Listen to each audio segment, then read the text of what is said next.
A man went out fishing and ended up lost at sea for 438 days, without enough food, without drinking water, and without knowing if he would ever make it home. In November 2012, José Salvador Alvarenga left Mexico on a fishing trip that was supposed to last only a few days. But a storm changed everything. The boat's engine failed. The waves carried him farther and farther away from the coast. And suddenly, he was completely alone in the middle of the Pacific Ocean. No GPS, no radio, no way to call for help.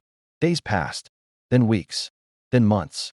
Alvarenga began surviving on whatever he could find in the ocean.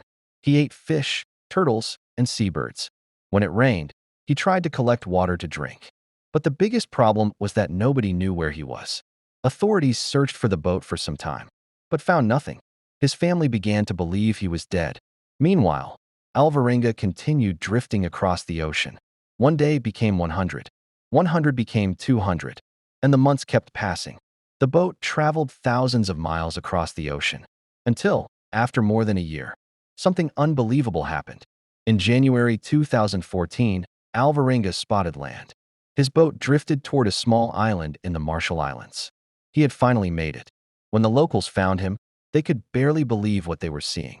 A severely emaciated man, with an enormous beard, dehydrated, but alive. He claimed he had spent 438 days lost at sea.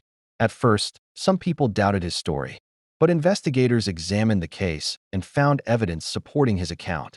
Alvarenga had survived one of the most extreme situations a person could possibly imagine. More than a year alone in the ocean, no contact with the outside world, not knowing if he would ever see his family again. And it all started with a simple fishing trip.